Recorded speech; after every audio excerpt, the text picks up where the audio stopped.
Hello, everybody, and welcome to the latest episode of No2Nato. You'll see immediately that I'm not your regular host. My name's Pete Higgins. I'm here with the Workers' Party, stepping in for Mick Stott, who's out absent for a week. I'm here today alongside not just esteemed guests, but good friends and comrades, Ahsan Ullah, Deputy Leader of the Workers' Party, and Pat Walsh, a scholar and teacher from back home in Ireland. Our topic today is the recent furore caused by statements and actions of the Irish Rap Act, Kneecap, and we're going to use that really as a lens through which we can talk a little bit about Ireland itself, the state of its historic neutrality with regards to NATO, and the extent and sympathy there with the Palestinian cause, and the extent of anti-imperialist sentiment there as well. Just a disclaimer, first of all, is that I've been a follower and fan of the group Kneecap for about 7 or 8 years now. So this is me saying basically I liked them before they were famous. I remember being just a kid when the great group The Prodigy brought out their seminal masterpiece, Fat of the Land. I was just 10 years old, and on that album, there is a track called Diesel Power, which marries hip-hop and techno to great effect, and I always wanted more of that. Well, Kneecap finally have come in to fill that niche. So notwithstanding the quality of their politics, the quality of their music is second to none, in my estimation. But not just their music. They are an act of considerable political consciousness as well. They are great supporters and promoters of the Irish language, Irish republicanism, and combined with, and almost more important than that, they have an ability to reflect in an authentic way the lives and interests of a lot of young people in Belfast, where I myself am from, and also now a broader anti-imperialist instinct as well. And it's that anti-imperialist instinct in the wake of the genocide in Gaza that's got them into a spot of bother recently. First at Coachella in America, where a number of acts there, for example, Green Day, had attempted to make allusions to the genocide in Gaza, but Kneecap went considerably further, and we'll talk about the details of that in a moment. But they drew the ire then of the American and British political establishment, alongside esteemed political commentators like Sharon Osbourne, who demanded that their US work visas be revoked. And, every now and again, she challenges the notion that she is the more competent one in her marriage. On this side of the pond, you'll probably be aware that one of the group, who goes by the stage name Makara, he's been charged with terror offences as well. They've raked up things, footage from the past, and the nature of that footage has led to him being charged with terror offences. You may have seen them greeting Gerry Adams upon his departure from his own court case, asking for a bit of help and advice. But altogether, they raise at least a couple of important and interesting questions on Ireland, its history and its present situation with regards to Britain, with regards to the US, and also with NATO in general. And secondly, as well, they raise important questions about the hypocrisy of the British and the US states with regards to their definition of terror. So that's a basic brief introduction to the overall nature of the situation. I would like to bring in Pat first and ask him what his understanding of the situation is. What do you know of Kneecap, Pat? Do you know what they've been up to, what they're doing, and do you see any value in it? Well, thank you very much, Peter. Well, yes, I do know of Kneecap. They're very popular. I teach in a school and near Belfast, and they're very popular amongst young people. Myself, unlike yourself, Peter, I'm more of from the generation of groups like the Clash and the Jam, Stiff Little Fingers and the Undertones. But I'm not really a great fan of rap music. But certainly, Kneecap have done two big things, and one is raised the profile of the Irish language amongst young people, and secondly, raised the profile of Palestine and what's happening to the Palestinians at the hands of the Israelis. So for those two reasons, they're very, very beneficial to everybody, and they're immensely popular here anyway.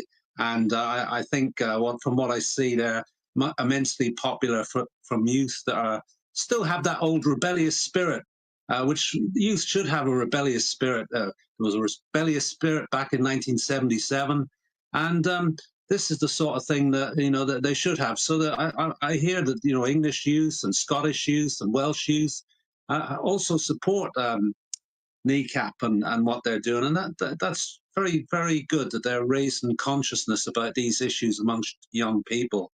I know that a year ago they were the subject of they won a discrimination case against Kemi Badenoch, who's now leader of the Tory party, who denied them funding when she was a minister.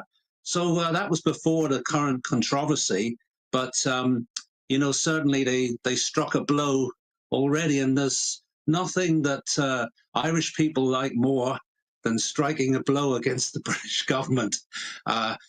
Thank goodness that the phase of warfare is finished and the peace process kicked in. But I still think the striking of blows, political blows against the British government, and particularly against their foreign policy in the world, certainly is a very popular thing still in Ireland. Do you know, it's interesting that you mentioned those real seminal punk acts, Patrick. One thing that really characterised bands like the Sex Pistols and the Clash, etc., was there was a sort of iconoclasm to them. And one thing that Kneecap have been criticised for, especially I know by folk back home, and especially by folk back home of a certain generation, is that by using the imagery that they do, the burning RUC vans, the songs called things like "Get Your Brits Out," is that these are a group of young kids who didn't live through those times, who are raking over coals that they didn't participate in lighting to begin with. What do you think about that in the sort of imagery that they use and the criticism level against them? That they didn't live through it and therefore they've no right to use it. I think that's sort of bogus criticism. At the end of the day, they say themselves they're part of the ceasefire generation. They grew up after the IRA ceasefire and the Good Friday Agreement. And, to be honest, though, we need reminders of the past continually. We don't want to go into what used to be called an oblivion of history, where we completely forget the past. Because at the end of the day, we are what we live through. And a lot of the reasons why we oppose, the foreign policy of the United States and the British government is essentially because of our own past. So we have to bring the past back. We have to give reminders to people of this. There's no point in just saying, let's forget about this. And, it's an interesting thing. As I heard one person once say this, that the British, the English, tell everybody to forget their history, but the English never forget their history. Well, they don't forget the history they want to remember anyway, but they tell everybody else to forget their history.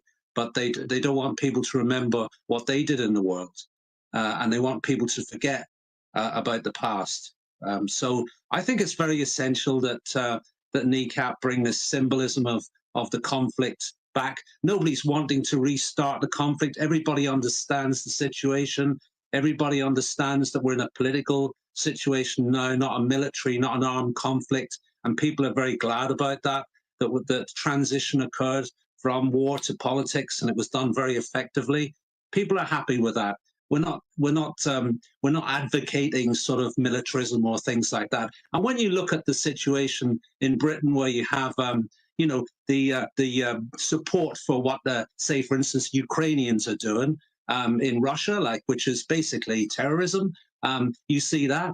You see the great hypocrisy of this when they start, talking about the Irish being terrorists. And on their broadcast, on their BBC, every day they're lionizing the Ukrainians for blowing places up, for assassinating various individuals, for killing civilians, for blowing up trains. It's just unbelievable. We can really see the hypocrisy of that in Ireland, having lived through all that and the sorts of labels that were attached to us all the time. So it's a very good thing to be reminded of these days and to be reminded of the past. And it's really people that don't want us to think about politics that are engaged in this criticism of Kneecap on that matter.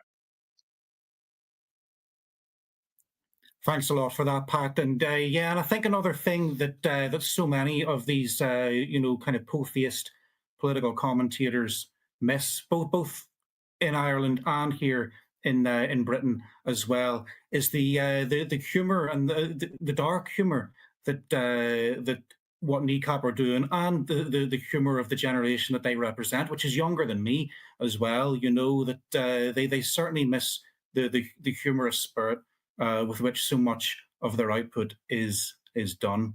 Thanks, Pat. I want to bring in Ahsan now. Now Ahsan obviously comes from a very different place, and I'm wondering, Ahsan, what do you know of this of the group and of the controversy that's come out as a consequence of what they've said? Hi, good evening to you, Pete, and good evening, Patrick. Pleasure being here. Well, to be perfectly honest with you, I was never heard of Kneecap before all of this happened. You can call that my ignorance, or I wasn't really inclined towards that sort of music. But of course, they caught pretty much everybody's attention since they've come out in such a brave posture. But one thing that I am very savvy with, and I've had the privilege of working in Limerick in Ireland. We had a practice there a couple of years ago, and the first thing that struck me was the Irish community's general stance on tolerance, and it wasn't just lip service. You could tell that they have, over generations and years, you can tell that this is a community that knows what it's like to be oppressed. And then, of course, when Kneecap, they came along and they started their movement, which I think is frankly taking an avalanche effect amongst many artists across the spectrum, not just limited to Ireland. But a huge credit goes to Kneecap for actually coming out there and doing something pretty much, I think, unprecedented, because everybody, of course, they're more concerned about preventing themselves from being blacked out when they speak about stuff like this. So that's my opinion of Kneecap, is just of sheer respect, to be fair with you and perfectly honest with you. I wish I will actually tune in and start listening to the music, and I don't think I'll be disappointed in that respect. Yes, I would recommend everyone listening to tune in and to listen to some of their tracks. Obviously, don't do it now, but after this broadcast, certainly go and explore their back catalogue.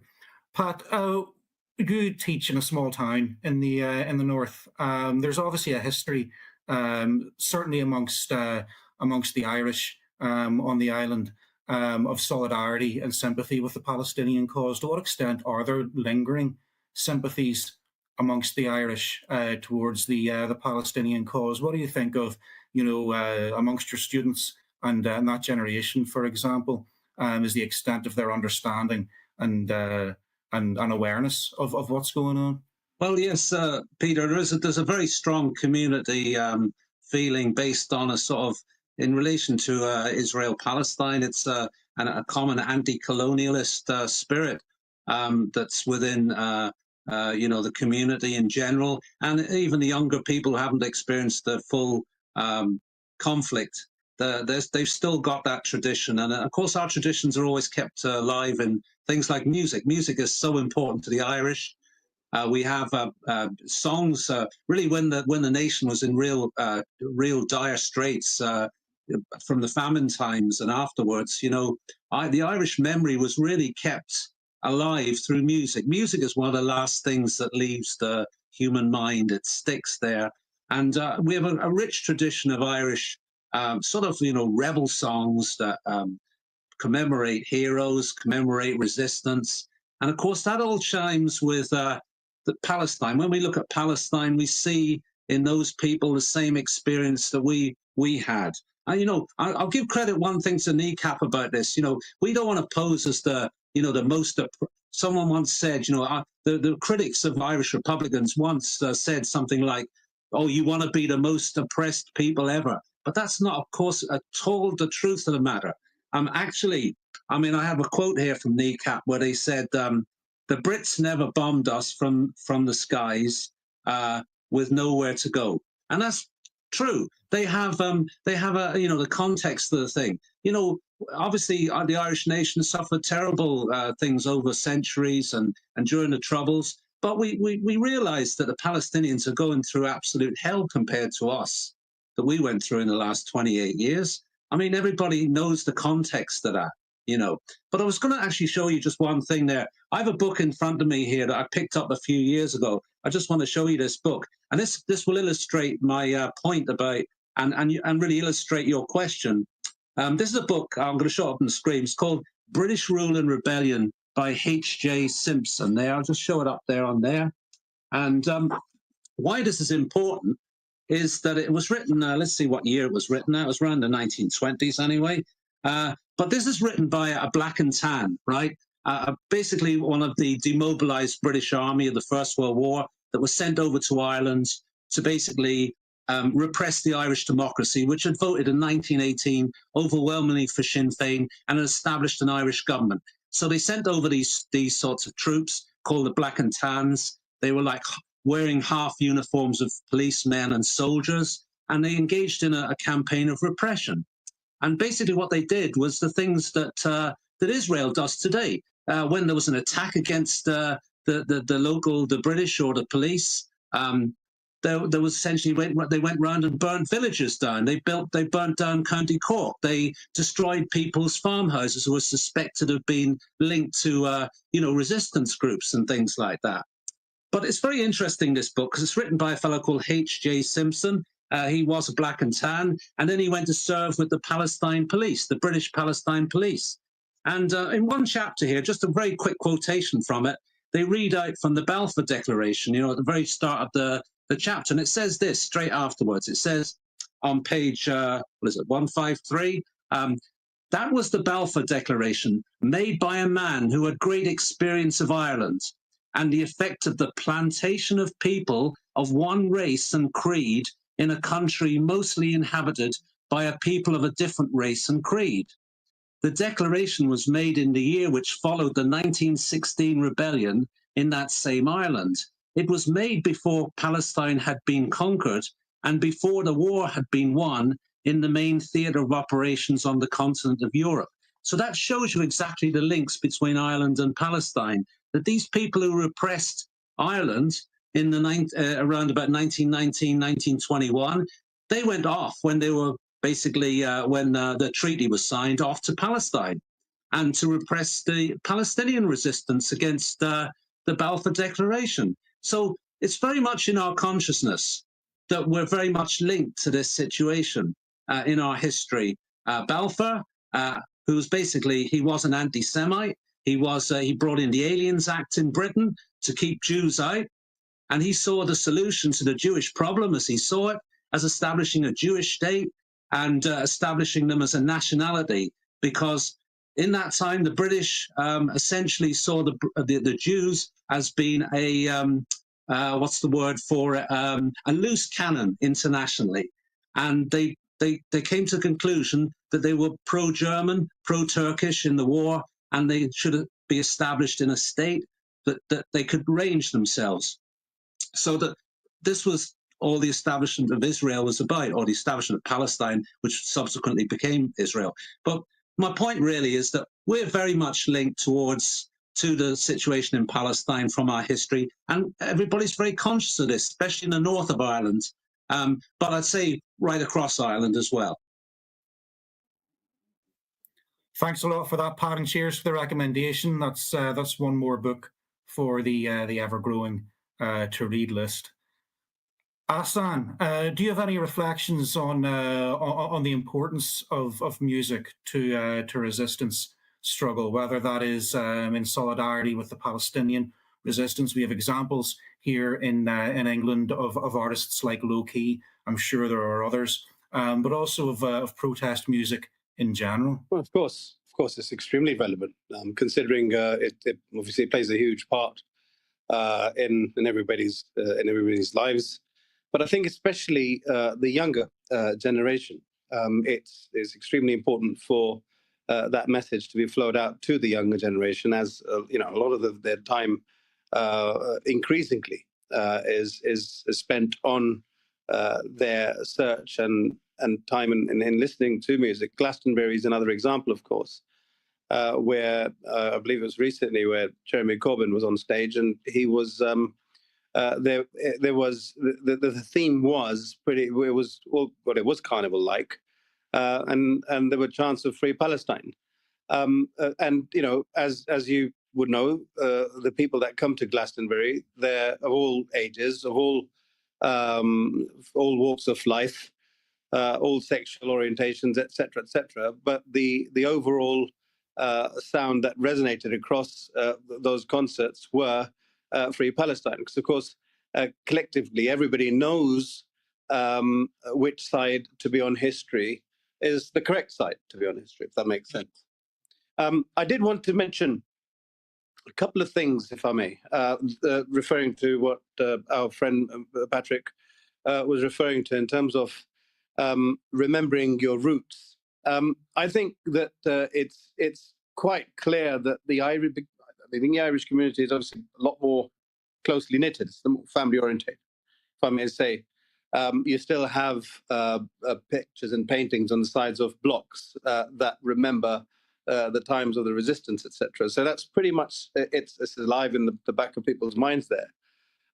But the one thing I'd like to say is it appears that the people that are committing this genocide have actually forgotten their history, because they were at one time they were victims of the similar levels of atrocity back in the Holocaust, etc.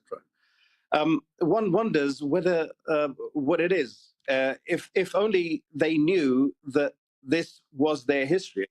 It seems that they've kind of distanced themselves from that, and that I think is part of the problem. And with reference to how embedded the pain is amongst the mainstream Irish population, if I could refer you to Thomas Gold, who the MP that he come up with a very emotional speech in the beginning of this. I think this is May 24, when he went out, guns blazing in his criticism of Netanyahu in Israel. Nobody could even think of doing that in the British Parliament, and one wonders where the difference comes from.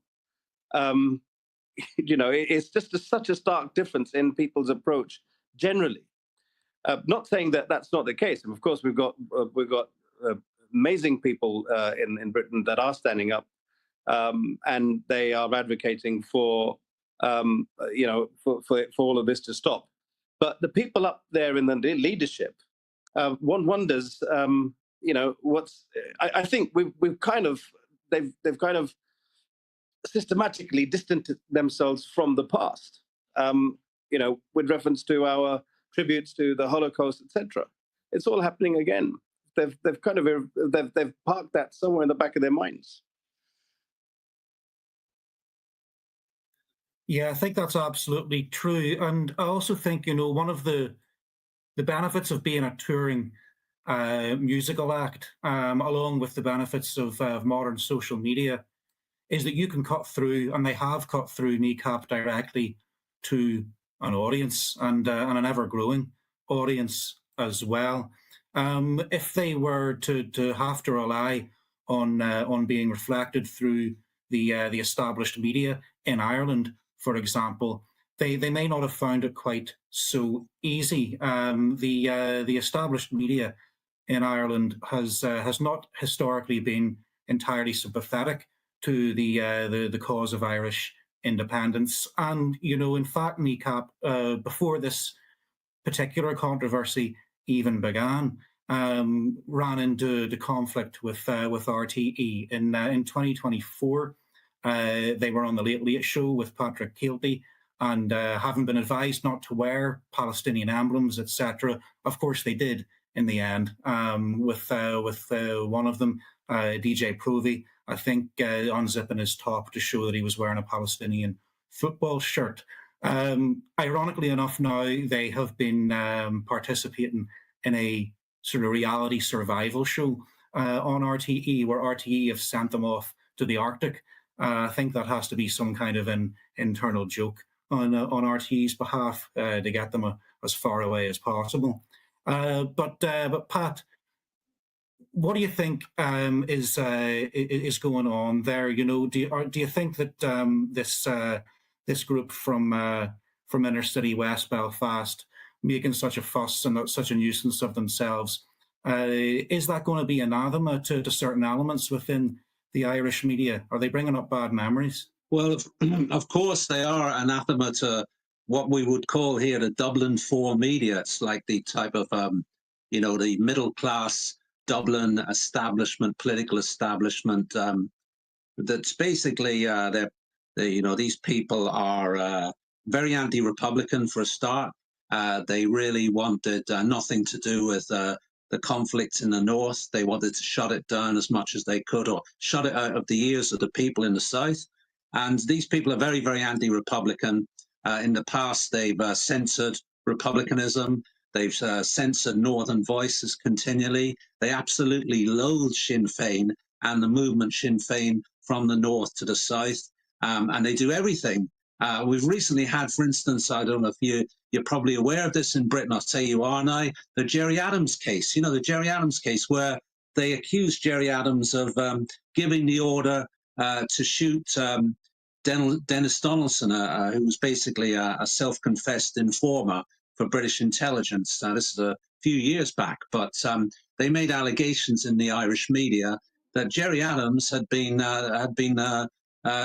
given this order when they had no evidence for this at all.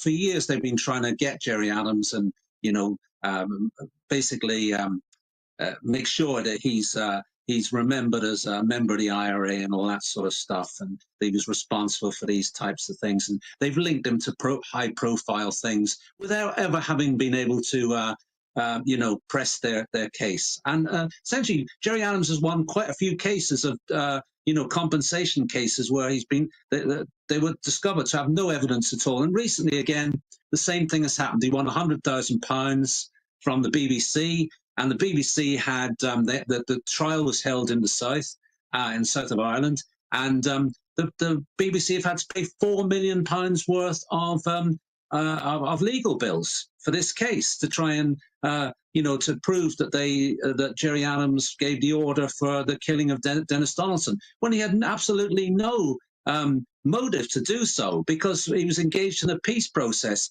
and he knew.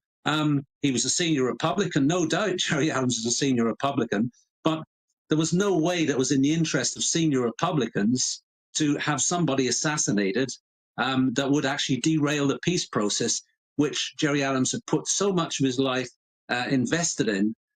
So it was a ridiculous thing, but they felt they could actually, say these things and get away with it, and they were found to be completely, it was complete. They could not prove this. And it was just ridiculous.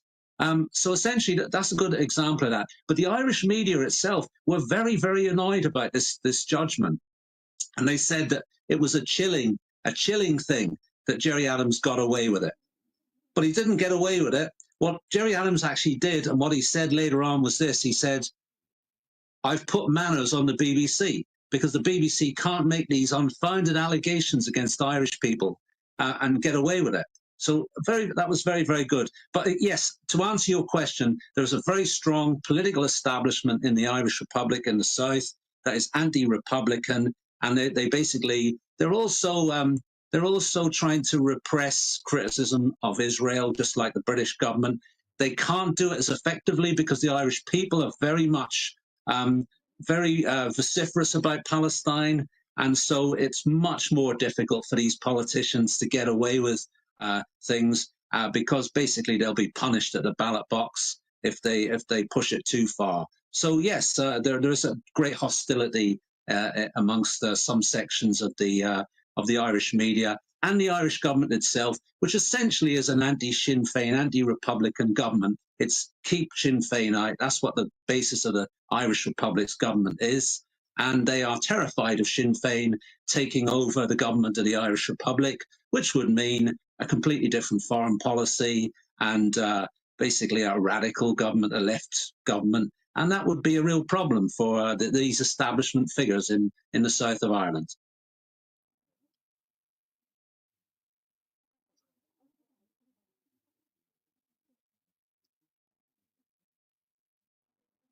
Thank you very much for that insight, Pat, and that is definitely a subject that we do well to explore further in later episodes. Ahsan, to bring you back in, those who are watching have probably already understood the details of this controversy. Basically, in the US at Coachella, the group had behind them on the big digital screen a message saying, and if you'll pardon my language, "Fuck Israel, free Palestine." So that was what happened across the water, and over here, then an investigation into their past transgressions unearthed a couple of things. You know, the waving of Hamas and Hezbollah flags, the uttering of statements like "kill your MP." So I was just wondering, Ahsan, to what extent would you characterize this as an issue of free speech? Yeah, thank you for that, because it's kind of my forte. First thing is, I believe that there's a huge question mark around the jurisdiction when it comes to the courts. I understand that Mo Shara he's scheduled to appear at Westminster Magistrates Court on the 18th of June, and you know the outcome of that case, it'll be a significant. It'll have significant implications for artists and activists, and particularly concerning the boundaries of political expression in the UK. But you can't even go as far as saying that there's a fine line in free speech or inciting hatred. I mean, the fact that and I can tell you this on good authority, that I had actually spoken to good friends of mine, counsels that specialize in criminal law, and they feel that there's been an overreach with reference to the Crown, with reference to the CPS, the Crown Prosecution Service, and that the application of the terrorism legislation in this context, it can be seen as an infringement on artistic expression and political dissent. Question is, of course, is that with, if I could put it in lay terms, you know, common law and the lawmaking kind of evolves and it sets precedents, et cetera. And we all need to keep a very close eye on how things develop with reference to how the magistrates' courts will handle this matter if it does go up to the Crown, et cetera, because it could either set a precedent which would encourage future artists to keep on expressing their views, etc. Or on the other hand, a negative judgment can cause a detriment on their cause. In fact, it may create a trend to practically strangulate artists from expressing their opinions in the future. I mean, if we, on a general term, there was a Palestinian protest that was held outside the Trafalgar Square 3 or 4 months ago, and I saw this video where the policeman was actually explaining to the Palestinian protester that you can talk about you can talk about, but you can't use the Palestinian. You can't use he was very specific, and he was being covertly recorded. So it just goes to show you how the policing authorities are actually forced.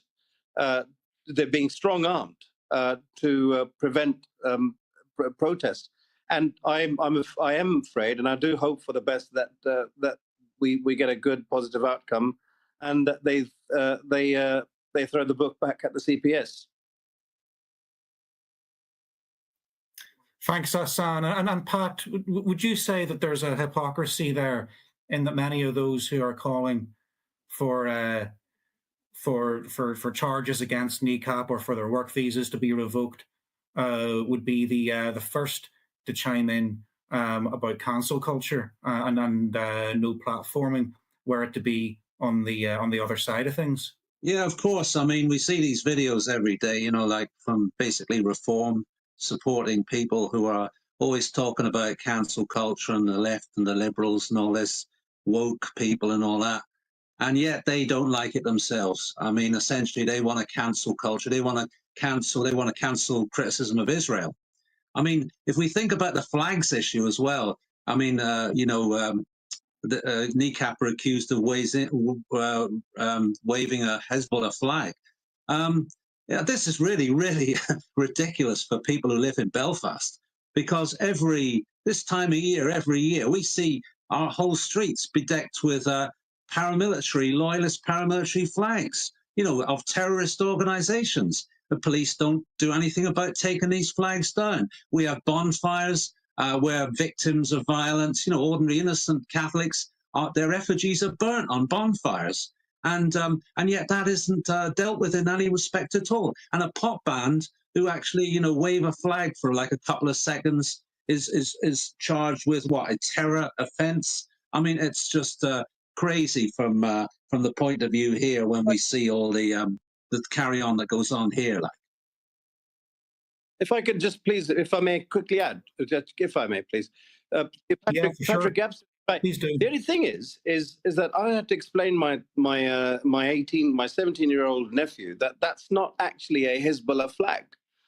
It's a Palestinian flag, and it's sadly the way that the social media is working, and it's you got the people on the far right and the pro-Israelis saying that you're a Hamas supporter. I mean, these flags are. These flags existed way before these organizations came on board, and for the viewers, when you see people come out with the Palestinian flags, they're not supporting Hamas or they're not supporting Hezbollah. They are supporting the existence of human beings. And if I've got a Palestinian flag in my hand, that it would be laughable 5 years ago to consider that that's a criminal offense. And and I think everybody is doing a fine job, making a loud noise about it. And hats off to Kneecap, and messages to everybody out there. Britain and Ireland, use your artistry for the sake of humanity. I think that Kneecap have set a fantastic precedent, and I hope that others will follow. Cheers, Ahsan. That's great. And we've spoken so far really about the reactions to the Kneecap by the US and British state and by elements, sorry, of the media in Ireland and in Britain. But of course, these reactions we would know already. We could have written these reactions ourselves. That's paint by numbers. I'd like to hear your thoughts, especially Pat, on how Kneecap have been received by the British left in general, and people that you might know yourself in particular. I personally was shocked but not surprised at some of the comments that I've heard over the last sort of couple of months, really, by people who are self-proclaimed socialists here in England, and who would consider themselves in solidarity with Irish republicanism, criticising Kneecap of being simply an art school project, with the insinuation that they are in some way ersatz or phony. And in a totally separate case of being in cahoots with the British state for receiving funds from the UK Arts Council, and thereby insinuating again that their Irish republicanism was, in this particular person's words, performative. Now, personally, the notion that someone in Suffolk or in the East Midlands can sit in judgment over the purity of their political beliefs, whatever the quality and nature of those political beliefs might be, I personally found ludicrous. I'm just wondering if you've noticed this kind of, well, here what I've got is a sort of Little Englander mentality coming out in people who would be mortified to consider themselves as such.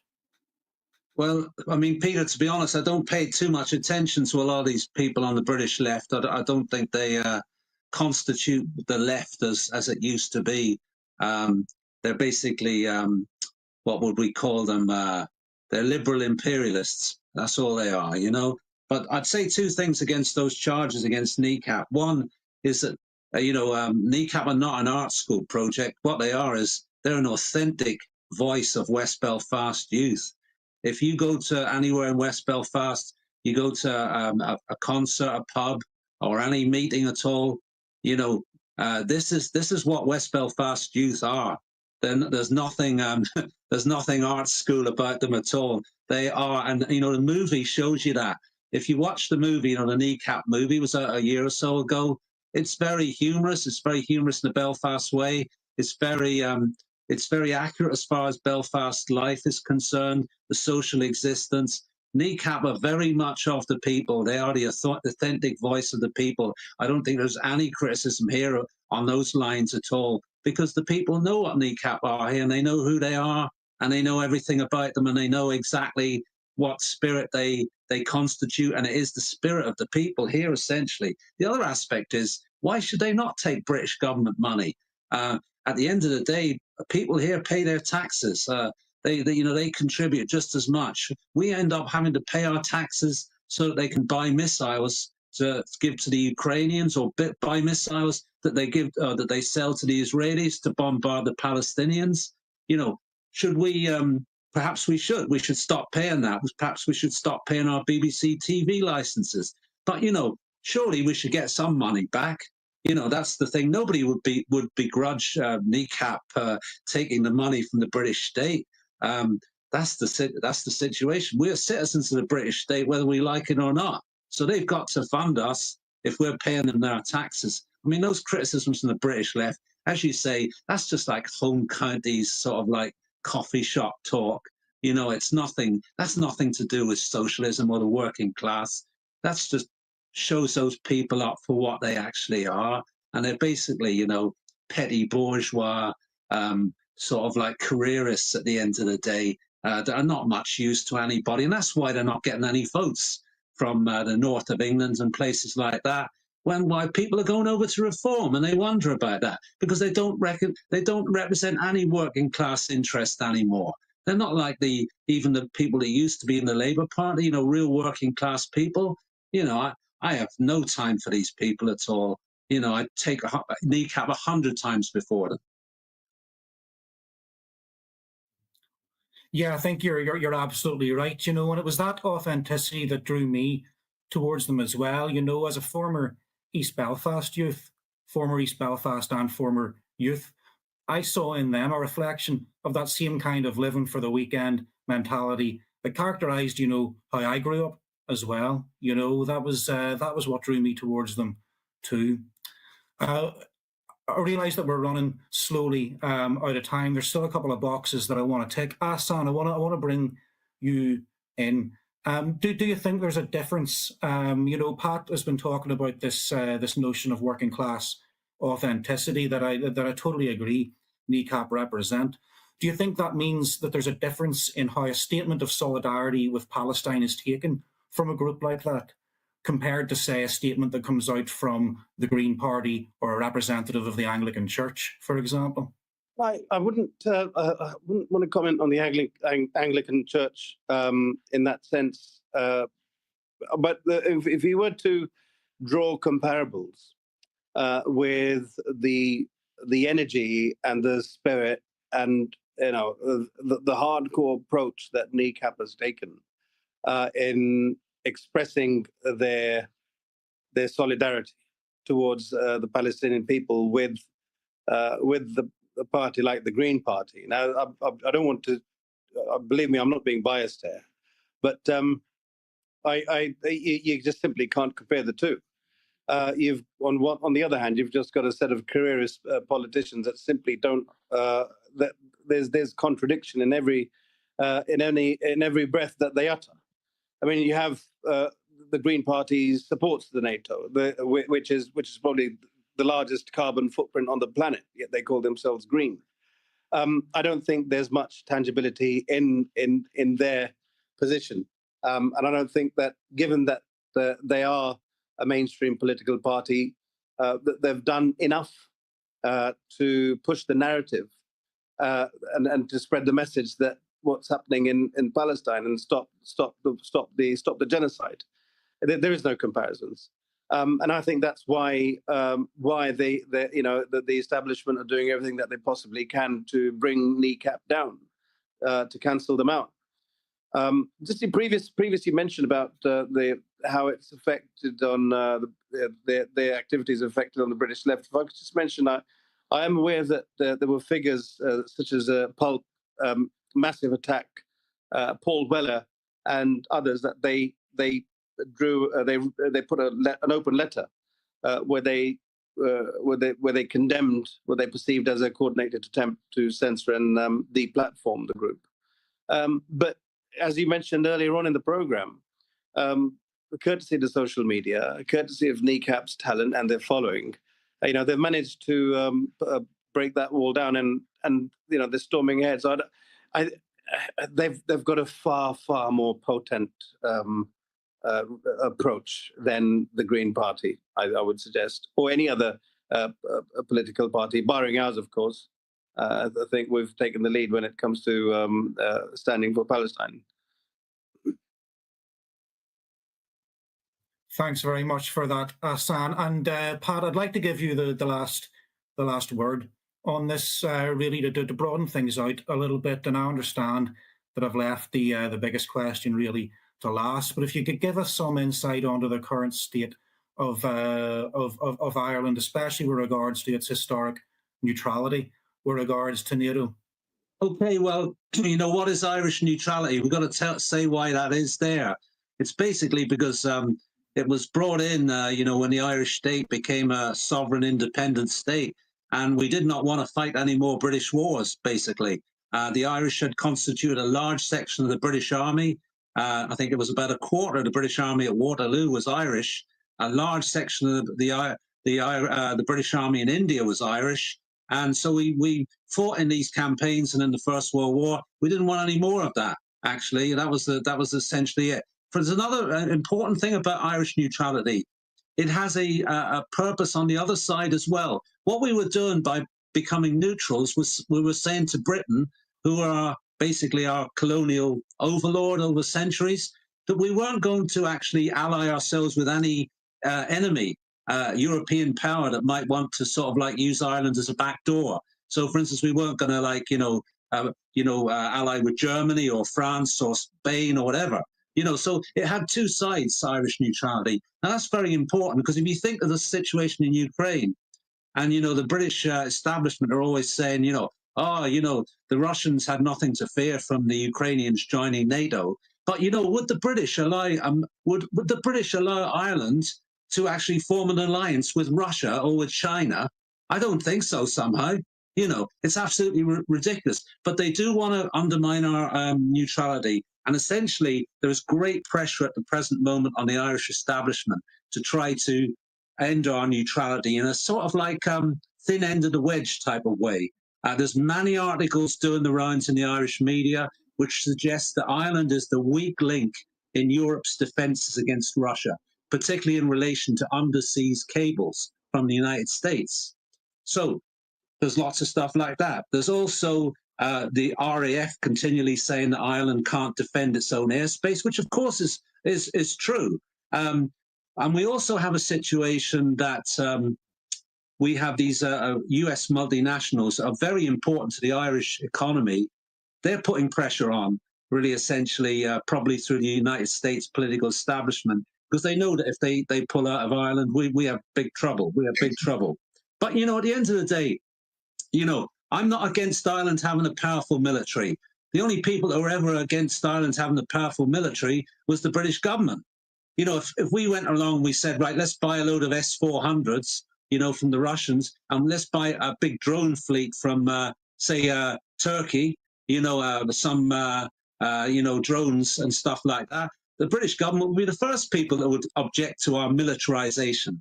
But at the end of the day, what they want is actually just to have a hold of us and basically get us into NATO in a sort of like a thin end of the wedge type of way. Last year, I proposed, I'm very worried about this neutrality, this undermining of our neutrality. And basically, what I think we should do, we should actually go for non-alignment. We should join the non-aligned movement. And the reason I reckon that's the case is because Ireland, along with Malta, we're the only two states in Europe that are actually part of the global south, effectively, because of our history. We're anti-imperialist, we're anti-colonial, we're not an imperialist power like every other state in Europe. We are different. Essentially, we are different. We are not Europeans in the way that the rest of the Europe is. You know, the Ukraine war, right, there's some enthusiasm amongst the establishment here, but I've never seen a Ukrainian flag in West Belfast, you know, and they're everywhere else, you know, because people are cynical about this. They don't want to, they're cynical about British wars. They know it's what's behind it all because of our history. We know that it's all false, it's all lies, it's all, you know, using people as cannon fodder, whether they be Greeks, Armenians, Poles, whatever. They're all cannon fodder, right, for these establishment figures. So I'm very worried about the undermining of Irish neutrality, but they're in for a big fight against the Irish people, and they'll only succeed if they do it some way through the back door, because they won't succeed any other way. Thank you very much for that, Pat, and thank you as well, Ahsan. Please do, all of you watching this at home, search out Dr. Pat Walsh online. He's done an awful lot of interesting research and work, especially around the First World War and emerging nationalisms thereafter. Our deputy leader, Ahsan Ullah, he also has a social media presence. You'll find him on X, formerly Twitter. Well, you won't be seeing me, hopefully, next week. It'll be mixed up back in again. But if it is myself, I think Dr. Pat Walsh back for an hour-long talk about the undertones. You can look forward to that. Cheers, everybody. Thank you and good night.